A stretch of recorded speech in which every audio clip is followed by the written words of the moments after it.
Olá, meus irmãos, a paz do Senhor. E aí, tudo bem com vocês? Eu espero que você esteja bem sim. Eu sou o pastor Heraldo e nós vamos aqui para mais uma EBD em Foco.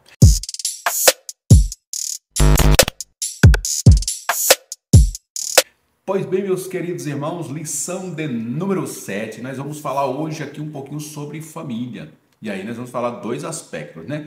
Os cuidados com a era digital, os problemas que a era digital traz para dentro da família. E aí nós vamos falar sobre os benefícios e os malefícios. Mas eu já te dou uma dica aqui. Concentra-se mais nos malefícios, porque a gente sabe as coisas boas que a internet tem, que a era digital produz. Mas infelizmente a gente é mais tendencioso a usar e a se envolver com aquilo que é ruim também. Então vamos focar naquilo que é os malefícios da era digital, da tecnologia dentro de casa, principalmente para jovens, crianças e todas as pessoas que ficam de alguma forma ali presos à tecnologia e as consequências que isso pode gerar dentro da nossa casa, tá? E também essa lição de número 7 vai trazer um pouquinho também sobre a questão dos idosos, né? O cuidado com os idosos. O texto que ela traz como referência está aqui em Levítico, capítulo 32, um texto que eu achei bem interessante mesmo. Diz assim, ó, diante das cãs, ou seja, dos cabelos brancos, te levantarás. Ou seja, quando uma pessoa é de cabeça branca, de cabelo branco, chega, ela impõe um respeito, ela impõe uma autoridade, né? A gente precisa saber honrar essas pessoas. E o versículo prossegue dizendo: e honrarás a face do velho. Olha só, quando a gente se levanta, quando a gente pede a bênção para o nosso pai, para a nossa mãe, para os nossos avós, vocês lembram? Eu não tenho mais os meus avós vivos, mas tem minha mãe. Então a gente faz questão de tomar a bênção com a nossa mãe, né? São cuidados que a gente deve ter com os mais idosos, com as pessoas da melhor idade. E terás temor do teu Deus, eu sou o Senhor. Então a palavra temor, aquilo que nos leva a temer a Deus, está no mesmo versículo que fala de honrar e se levantar diante dos mais velhos, né? E aí também o 1 João capítulo 2, verso 15, 16, 17, aí já trazendo esse texto para falar sobre a questão da tecnologia, da era digital entrando dentro das casas, a gente vai ver que o mundo, quando se fala de mundo, a gente está falando de todo o sistema do mundo. E hoje o mundo associou, absorveu tudo que é criado pelos homens nessa parte também digital para propagar a maldade também. Aí a gente vai ver que há muitos benefícios da era digital, mas os malefícios por causa do homem caído chegam a superar os benefícios e muito, né? Não ameis o mundo nem o que no mundo há. Se alguém ama o mundo, o amor do Pai não está nele. Porque tudo o que há no mundo, a concupiscência da carne, a concupiscência dos olhos e a soberba da vida, não é do Pai, mas do mundo. E o mundo passa, e a sua concupiscência. Mas aquele que faz a vontade de Deus permanece para sempre.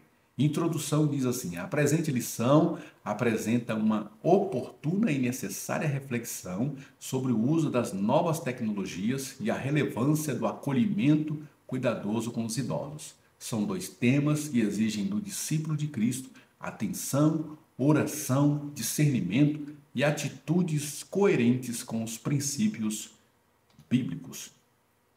E aí a gente vai começar a falar um pouquinho sobre a era digital mudando a rotina, né, da família. E é muito complicado porque a gente não tem como se esquivar disso. A era digital chegou, a tecnologia chegou. Você tem um celular como esse que eu estou gravando, com esse celular eu faço o pagamento das contas, com esse celular eu faço transações financeiras, com esse celular eu faço gravação de vídeo, com esse celular eu estou gravando vídeo para o YouTube, eu gravo vídeo na igreja, com esse celular eu tiro fotos da minha vida particular, da minha vida profissional, com esse celular eu faço diversas atividades, né? A gente assiste televisão, a gente faz tudo através desse celular, de um tablet, tudo coisas que a gente pode tirar proveitos para o bem, mas também pessoas podem usar esse aparelhozinho aí para fazer o que é mal. E esse aparelho, a vinda dele para dentro de casa, mudou muito a rotina das famílias. A gente vai ver um pouquinho aqui no tópico de número 1. Com a pós-modernidade, as mudanças tecnológicas, a globalização, a era digital chegou para ficar e não tem mais volta. Cada dia aumenta a sua sofisticação e tecnologia de ponta, e a inteligência artificial, máquinas e robôs programados para interagir com os seres humanos. No final dos tempos, a ciência se multiplicará. Essa imagem que eu coloquei, uma imagem proposital, né? E a gente vê isso em muitos dos lares, né? Uma pessoa de um lado usando um tipo de tecnologia, o outro usando um outro tipo de tecnologia, até mesmo a televisão, que era a grande sensação das casas, está perdendo seu espaço, né? A gente deixa a televisão ligada na frente do celular. A gente está com a pessoa do lado, conversando com a pessoa do lado, às vezes no celular. A pessoa está lá no outro cômodo, a gente manda uma mensagem para ela. São coisas boas? São, mas se não soubermos usar, a gente cria muitos problemas também. Tópico 1.1, alguns benefícios, né, da tecnologia. A gente vai falar rapidamente sobre os benefícios, igual eu já disse. Se eu fosse dar essa aula, se eu fosse ministrar essa aula, eu focaria bastante tempo nos malefícios, né? Porque esses são os que prejudicam as famílias. Os benefícios são muitos e a gente, graças a Deus, agradece muito a Deus por ter os homens ter tido sabedoria para criar aparelhos com tamanha eficiência e tecnologia e diversas formas. Você grava, enfim, você fala ao telefone, você grava vídeo, você paga contas, você entra em redes sociais, tudo através de um simples aparelho de celular. Você se comunica mais rápido e segue os passos dos familiares online. Olha que maravilha! Você consegue se comunicar com uma velocidade mais rápida. Já pensou você está aqui precisando de alguma coisa e você manda uma mensagem, essa mensagem chega instantânea ali na outra quadra, a pessoa ouviu e já vem e te responde, resolveu um problema em questão de segundos. Se fosse demorar para deslocar até lá, para a pessoa resolver o caso lá, até esse problema se resolver, levaria alguns minutos, às vezes horas, às vezes dias, e a gente pode resolver um problema assim, ó, num clique apenas. Você encontra parentes e amigos que há muito tempo não se via. Olha que maravilha você ter um parente que mora hoje lá no Nordeste, lá no Sul, lá em Minas, sei lá, em qualquer outro estado do Brasil, até fora do Brasil, e você pode ver essas pessoas todos os dias. Que maravilha, né? A pessoa mudou, mora lá nos Estados Unidos, mas você pode vê-la, falar com ela todos os dias, se você assim quiser. Qualquer coisa que aconteça, você tem socorro emergencial e rápido. Que maravilha, você pode pedir socorro pelo telefone, você pode, enquanto o bombeiro não chega, a emergência não chega, você está falando com a atendente, mandando uma mensagem ali para um parente. Então, você consegue esse atendimento mais rápido. Quando os familiares viajam, parece que estamos perto, porque temos contato permanente, além de receber vídeos e fotos instantâneas. A pessoa viajou, mas não dá nem tempo de sentir saudade, né? Porque a pessoa viajou, mas todo dia manda uma foto, todo dia manda um vídeo, todo dia fala com você. Que maravilha, né? É a tecnologia. Ajuda e auxilia nas pesquisas de campo do aprendizado e do conhecimento em geral. A ciência tem crescido, tem se multiplicado, também graças a essa era digital. Ajuda na palavra amiga de consolo e conforto nos momentos de angústia e aflições e auxilia na pregação do Evangelho. O Evangelho precisa ser pregado em todo o mundo e em testemunho a todas as nações.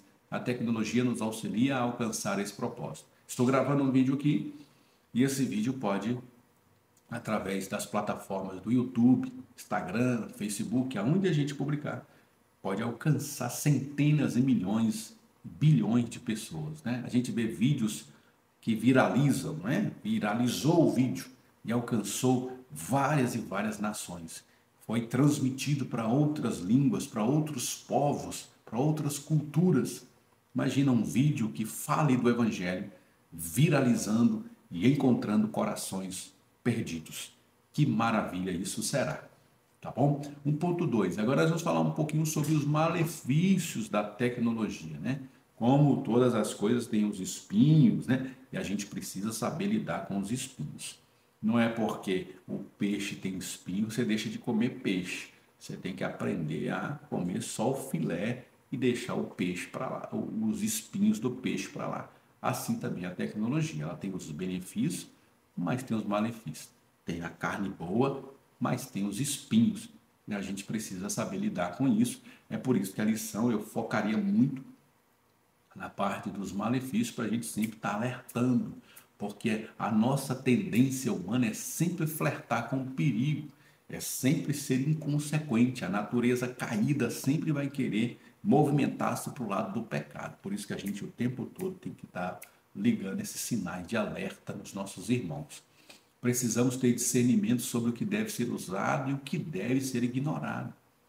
Estudos sobre os dependentes tecnológicos revelam a redução da atenção, aumento do sedentarismo, olha só, redução da atenção, as pessoas estão muito desatentas. Você fala com uma pessoa, fulano, fulano, aí ela até perceber que ela está lá em outro lugar, em outro planeta através do celular, não está dando atenção a você.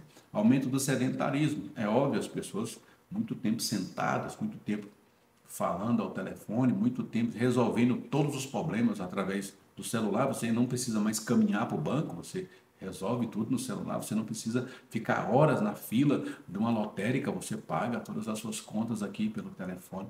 Então isso acaba trazendo um pouquinho de sedentarismo também. Aumento da obesidade como consequência do sedentarismo, perda de identidade, da autoestima, aumento de estresse e depressão. Aí eu quero falar um pouquinho sobre isso aqui com relação às mídias sociais, por exemplo, Facebook, Instagram. Pessoas que consomem muito Instagram, Facebook, são pessoas mais tristes. Pesquisas revelam que pessoas que consomem muitas informações de Instagram, de muitas publicações, fica olhando as publicações das pessoas, são pessoas que ficam depressivas, estressadas. Por quê? Porque geralmente quem posta uma foto ou um vídeo não posta dos seus momentos ruins, só posta dos momentos bons. E qual é a mensagem que a gente está passando para as pessoas que estão nos assistindo? Que a sua vida é sempre uma mil maravilhas. Se não é verdade. Por melhor que a sua família seja, você tem problemas. Por melhor que eu seja, eu tenho problemas. Mas a gente não coloca os nossos problemas. Nós só colocamos coisas boas. E a pessoa fica rolando ali as notícias, rolando as informações e só vendo coisa boa. E ela acha que as coisas boas só acontecem com os outros e não com ela mesma. Nossa, mas como aquela irmã viaja? Nossa, mas como aquele fulano, ele almoça fora todas as vezes. Nossa, mas aquele casal está sempre viajando. Nossa, mas aquela menina ali, ela sempre está comprando roupa nova. Nossa, mas aquele rapaz está sempre comprando carro novo. E a gente sempre vai olhando isso e a nossa estima vai abaixando. A gente vai entrando num estado de desânimo, de depressão, de ansiedade por causa dessas coisas. Muito cuidado com isso. Perda do sono, né? Levar o celular para a cama e a gente fica ali horas e horas e o sono, ele precisa para que o cérebro seja estimulado ao sono, ele precisa estar completamente desligado e afastado desses aparelhos, dessa tecnologia, baixar a luminosidade, desligar os aparelhos, desligar a luz para o cérebro entender que chegou a hora de dormir, né? Isso é uma dificuldade da nossa geração. Dificuldade no relacionamento presencial, a gente não tem mais aquele relacionamento, né? As pessoas não conversam mais como era antes, né? Você faz uma rodinha de amigos, a gente começa a conversar, daqui a pouco cada um está no seu aparelho de celular, tá? Inibição ao falar em público. E aí a consequência disso é que as pessoas acostumaram tanto a falar em rede social, a ficar mandando mensagem ali, que quando vai falar presencial, elas perderam esse tato, essa forma, esse jeito de falar em público.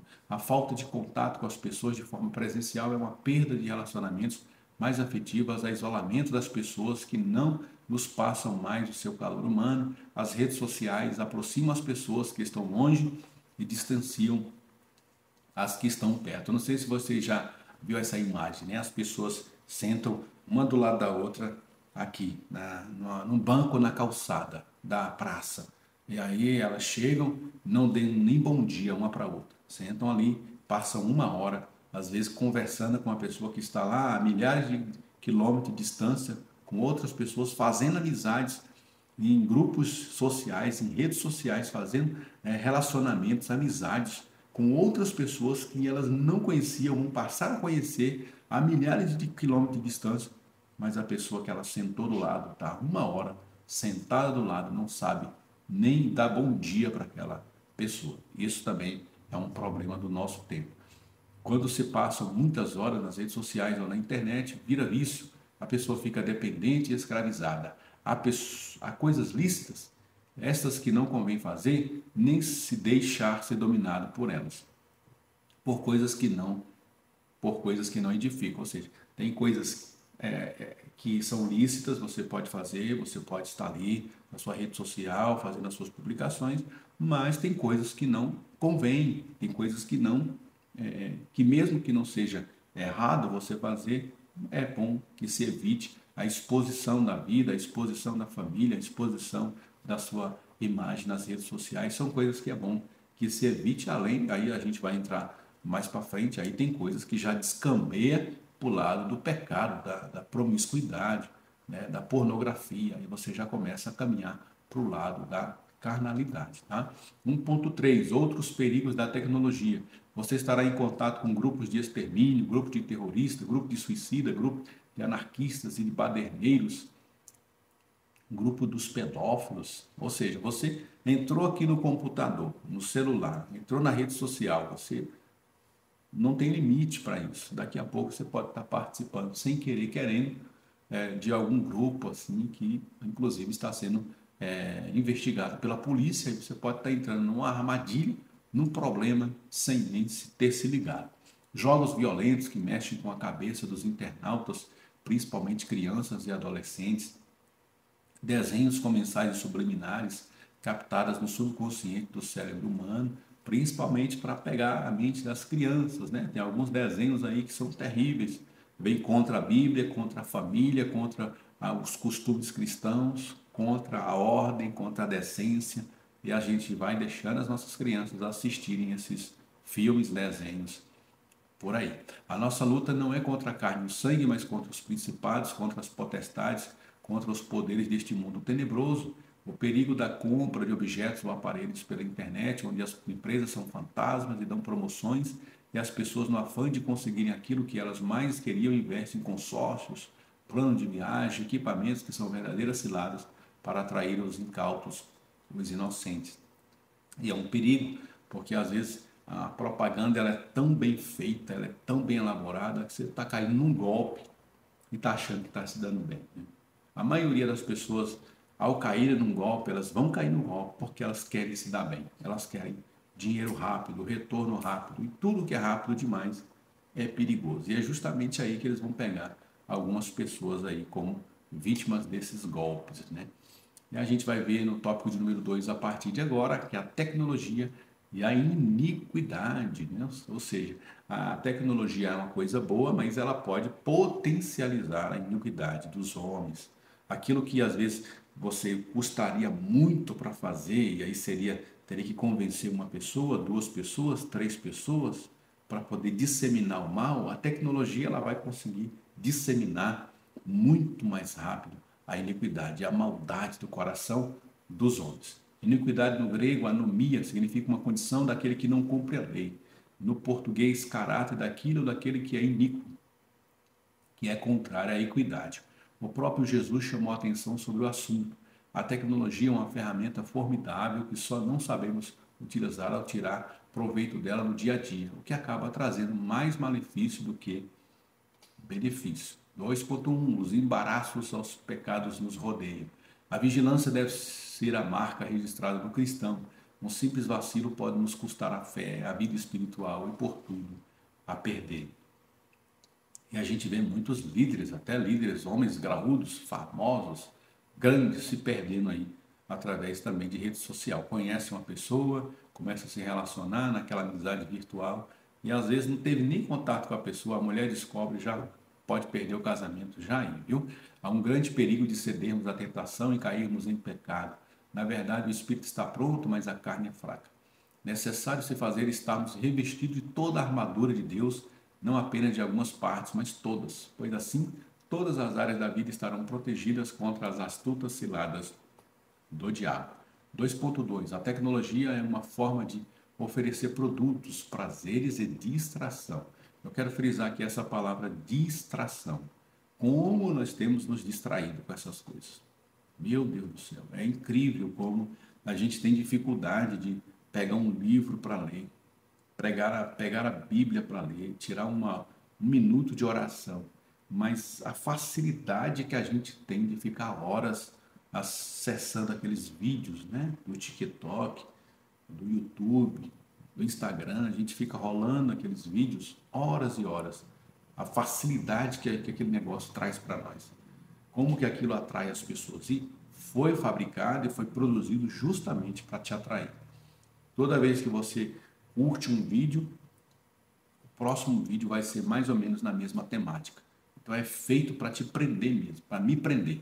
Então a gente, um vídeo lá, uma música, que seja uma música, que seja uma pregação. Aí aquilo ali você vai rolando, né, e clicando e curtindo, faz um comentário. Daqui a pouco você está mergulhando naquilo dali e as horas se passaram. E a gente fala assim, eu não tive tempo, eu não tenho tempo, mas o próprio Instagram, tem algumas ferramentas do Instagram, não sei se o Facebook tem, que eles dizem o tempo que você gastou lá. E às vezes assusta, né, a hora, o tempo que a gente gastou mergulhando nas redes sociais. A vontade de Deus e a nossa santificação. Sem ela ninguém verá o Senhor. A sensualidade, a pornografia, o sexo virtual, tudo é altamente viciante e coloca as pessoas dependentes. Pessoas estranhas que seduzem os incautos e inocentes, causando um estrago difícil de correção.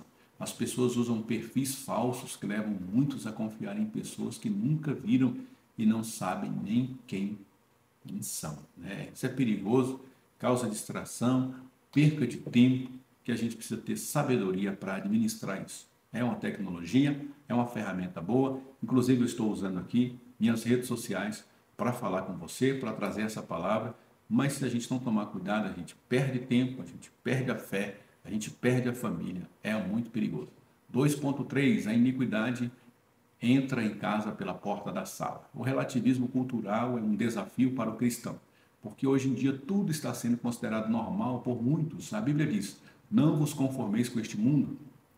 A velocidade das informações e transformações tem tirado o sossego de muita gente, não pelas coisas boas que apresentam, mas pelo uso inadequado e fora dos princípios e padrões bíblicos, tanto dos pais quanto dos filhos. Os segredos entre o casal nas redes sociais geram desconfiança. Tem muita gente, né, que não deixa o marido ter a senha do celular e vice-versa. Aí já gera desconfiança, só aí, né? As senhas e bloqueios dos aparelhos entre os cônjuges não pode ser uma coisa normal se eles não têm nada a esconder, né? Meu celular ele possui um código de bloqueio, mas a minha esposa, até minhas filhas sabem. Então é uma área livre, pode pesquisar o que quiser aí. Não tem nada para achar aí. Mas tem pessoas que infelizmente colocam bloqueio, né? Minha esposa acessa o celular do camarada. Que coisa estranha, né? O vício nas redes sociais, a falta de discrição e as postagens vulgares são prejudiciais e desqualificam os cônjuges. Não expõe o seu cônjuge nem a sua família nas redes sociais. Alguns segredos pertencem ao casal e à família e não podem ser publicados. Devemos nos abster de toda espécie de mal e também da sua aparência. Pasmem vocês, queridos. O camarada pega o celular dele, a internet dele, tira a foto da mulher dele, seminua, coloca na rede social para outros homens ir lá e curtir, para outros homens ir lá e desejar a mulher dele. Isso é pecado, irmão. Isso é um mal, isso é uma iniquidade. Você pega o seu aparelho, crente, você crente, pega o seu aparelho, tira a foto da sua esposa, seminua, sem vergonhice dela também, sua também. Aí coloca na rede social. Aí as pessoas vão lá e comentam. Coloca lá e comenta. Aí você acha graça ainda, acha bonito isso.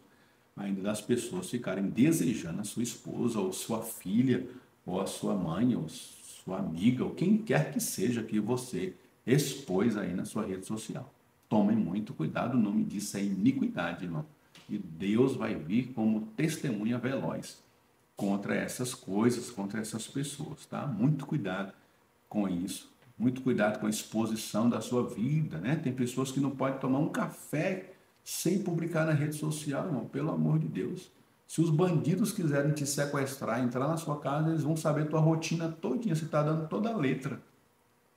O dia que você sai, a hora que você viaja, o dia que você sai pela manhã, quando que você sai, a hora que você está tomando café, a hora que você está no trabalho, você está almoçando.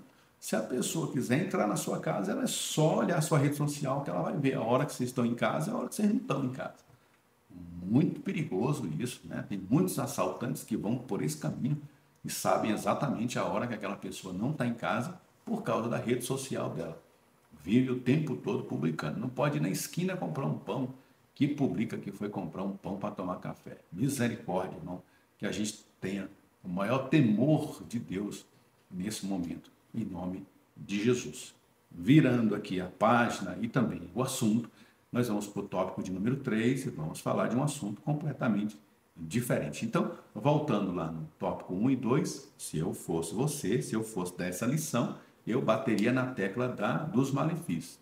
Faria um cartaz ou no quadro negro, no quadro branco, com todos os malefícios, assim, ó, uma lista gigantesca dos malefícios e batia nessa tecla. Traria exemplo, se tiver data show, se tiver uma televisão, traga exemplo, traga reportagem, mostrando o tanto que isso traz prejuízo.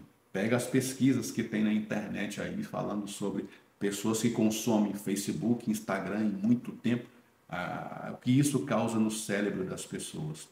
O prejuízo que isso traz para o sono, a pessoa que vai dormir com o celular na mão, ouvindo vídeo, ouvindo música, o prejuízo que isso traz para o cérebro, para a mente, a perda do sono, traz todas essas informações, coloca vídeo se você puder, coloca imagem se você puder, e traga bastante subsídio para reforçar o que a lição está falando sobre os malefícios, tá? Eu gastaria aqui metade da aula da lição em cima dos malefícios aqui, em nome de Jesus, porque a gente precisa acordar, né? Porque a tendência é a iniquidade tomar de conta da gente.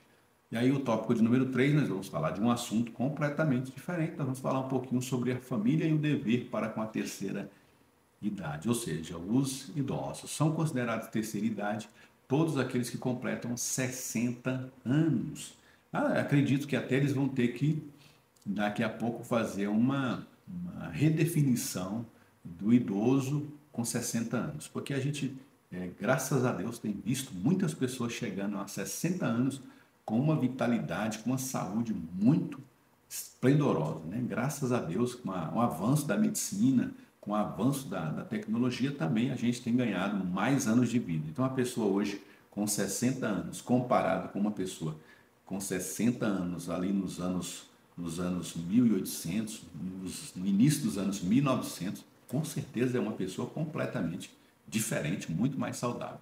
A expectativa de vida vem subindo cada ano. A qualidade de vida depende da situação socioeconômica de cada família. Precisamos entender que a velhice não é sinônimo de caduquice nem de inutilidade. Na velhice ainda darão frutos, serão viçosos e florescentes. Eu consigo imaginar-me, eu estou com 43, daqui a 17 anos eu serei idoso, né? Não é isso? 43 mais 17, 60 anos. Eu, com 60 anos, com toda certeza, irmãos, eu quero estar fazendo a obra de Deus, trabalhando para o Senhor. Possivelmente ainda estarei trabalhando na minha área fim. Se eu estiver aposentado, eu quero continuar aprendendo uma outra profissão para continuar ativo, porque eu me sinto bem. Daqui a 17 anos eu quero continuar me sentindo bem, vou cuidando da minha saúde, praticando exercício físico, quero chegar com 60 anos, ó, top internacional. Amém? Mas a gente sabe também que vão vir também os espinhos com a chegada da idade, né? 3.1, compreensão da família em relação aos idosos. É preciso entender que os idosos da família vivem em outra geração.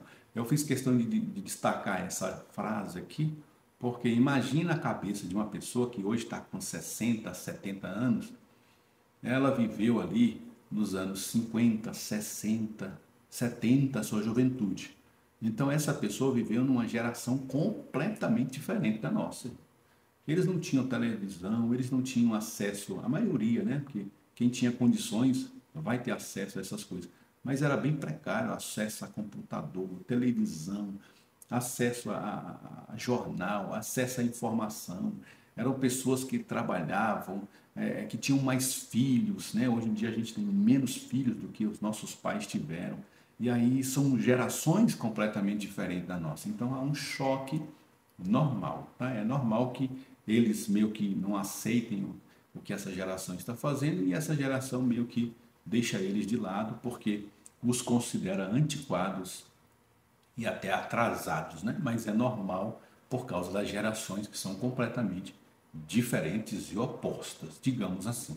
Até nós, quando eu chegar nos meus 60 anos, daqui a 17 anos, daqui a 20 anos, com certeza muita coisa vai ter mudado.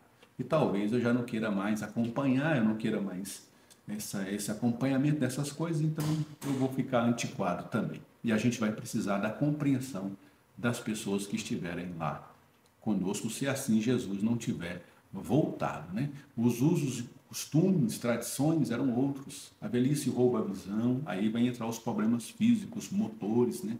A audição, a memória, o reflexo, a coordenação motora, as forças físicas e a beleza plástica, né?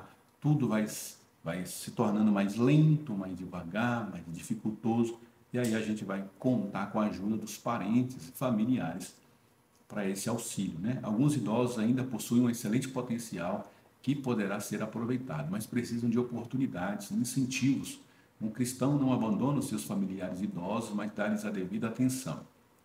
A família deve ser a principal instituição a cuidar dos seus idosos. Os idosos precisam ser ouvidos e se sentir importante, precisa ter um lar acolhedor.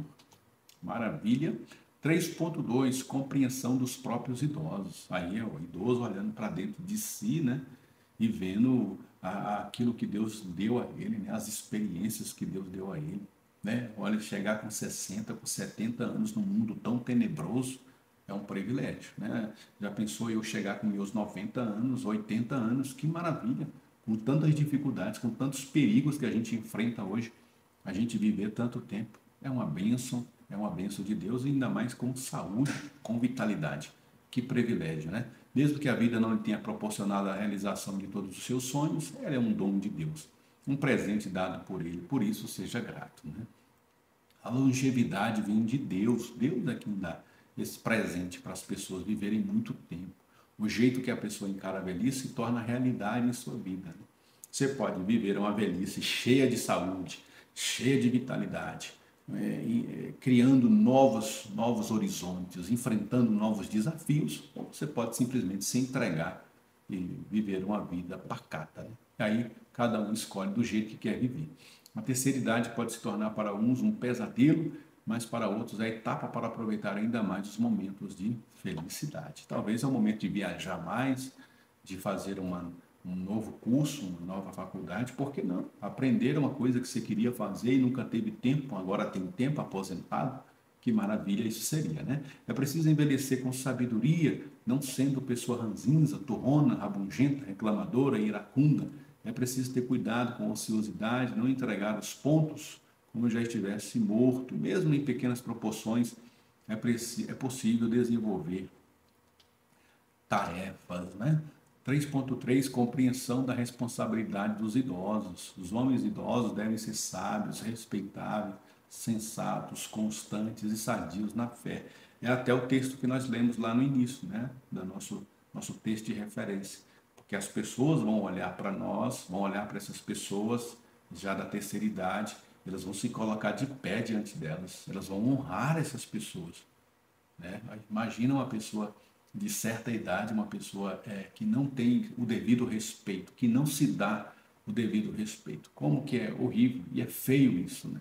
Porque a gente já imagina que uma pessoa de mais idade é uma pessoa mais serena, mais, né, coerente, digamos assim. As mulheres idosas devem ser sérias no seu viver, como convém às santas, devem ensinar as mais novas a serem prudentes, sensatas e boas donas de casa, submissas a seus maridos. A carta mostra que elas devem ser mestras do bem e professoras das mais novas, ensinando-as que deverão amar os seus maridos e filhos, ser conselheiro dos mais novos pela vasta experiência adquirida. E ainda eu hoje com 43 anos, se chega um mais jovem, um moço de 15, de 20 anos, para se aconselhar comigo, A gente já tem muita experiência. Imagina uma pessoa com 80 anos, com 100 anos, irmão, a experiência de vida que essas pessoas têm para transmitir para nós. Que maravilha, né? Servir de exemplo para os filhos, netos e bisnetos. Eu quero ser como meu avô, eu quero ser como a minha avó, eu quero ser como a minha mãe, eu quero ser como meu pai. Esse é o legado que a gente deve deixar para os nossos filhos e netos, né? A tecnologia é uma bênção, mas pode se tornar uma maldição em nossas vidas. Vimos isso no tópico 1 e 2. Nós somos responsáveis pelo uso que fazemos. E aí vimos no tópico 3, cuidar dos idosos é uma semeadura que fazemos para colher os frutos mais tarde. Hoje nós somos jovens, cuidamos dos idosos. Mas amanhã a gente será idoso e vai precisar ser cuidado pelos mais jovens. Então plante agora para no futuro você ter uma semeadura com perfeição. Então, meus queridos irmãos, que Deus te abençoe, né? Nós vamos ficando por aqui. Até a próxima EBD em Foco, se Deus assim nos permitir. Deus abençoe.